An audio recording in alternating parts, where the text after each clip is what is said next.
Hello, welcome to public finance class. And today we'll be talking about public finance law and regulation as we are getting to the end of the course, since this is the ninth module.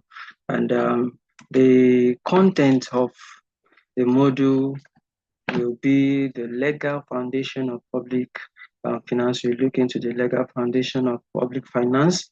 We'll look into the constitutional basis for public finance, and we will also look into transparency and accountability framework. These are the things we will look into briefly. As per the legal foundation of public finance is not arbitrary. Its rules are grounded in law, from constitution to statute and administrative procedure. And this legal framework determines how revenue is being raised, budgets are being approved, and also how funds are spent, and lastly, how debts are incurred. And it ensures the system is understandable and enforceable for legislators, auditors, markets, and the public. Looking at the constitutional foundation aspect of public finance, a nation's constitution is the starting point for public finance law. And as such, constitution typically one, assign expenditure responsibility to different levels of government. Two, specify revenue powers and limits. And three, set rules on government borrowing and transfer between different government tiers.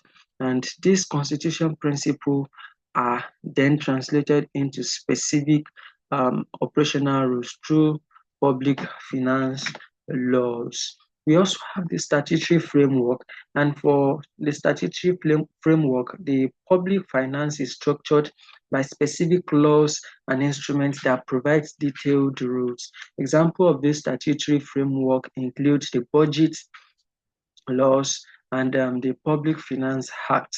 And for this, it defines the budget cycle and the procedure. For the procurement law, it governs how public funds are being spent. It governs how the public funds are being spent. And lastly, for debt management statutes, it regulates how the government incurs and manages debt. And for this law, these laws defines what government can do, how decisions are made, and who is accountable, and what sanction exists for violating such laws.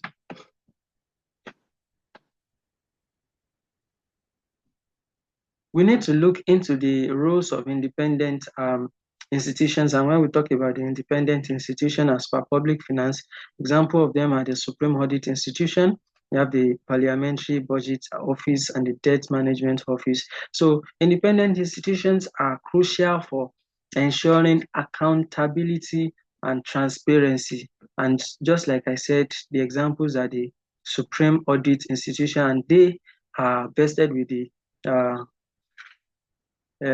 to independently audit government spending. So they have the responsibility of independently auditing government spendings. And this is to put a check on the spendings that are being done by the government. Also, we have the Parliamentary Budget Office, and they have the role to provide independent analysis of fiscal policy and budget. And you see that these are having independence, they are self-sufficient on their own to carry out those things in order to put a check on the spendings of each of these tier of government.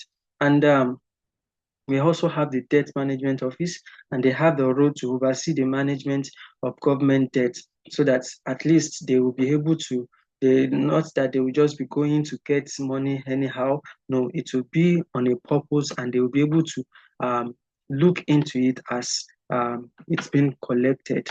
And we have another aspect of this module, which is the transparency and accountability.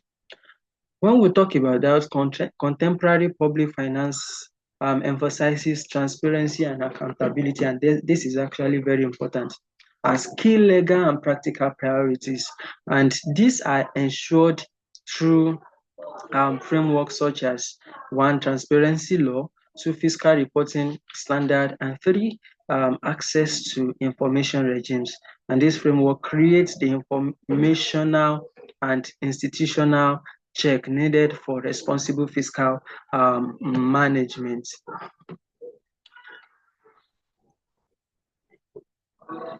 Looking at federal and unitary system, which we actually talked a little bit about in the last module, we look at public finance law varies across different political systems.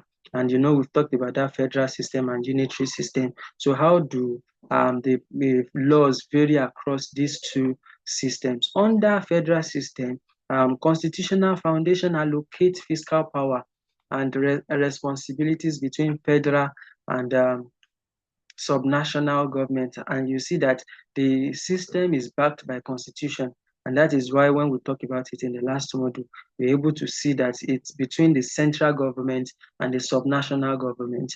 And for the unitary state, fiscal authority is more centralized at the national level, with laws often delegating um, powers to local authority. So it's in between just one, the central government.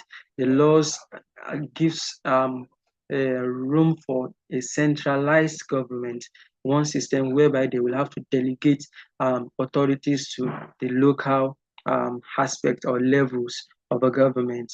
And in conclusion, the true strength of public finance law is not in their existence, but in their implementation and enforcement.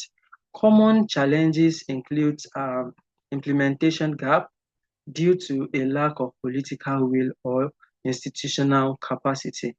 The legal and regulatory framework determines not only what government can do, but also how decisions are made, who is accountable, and what remedy exists for violation of such rule. Thank you.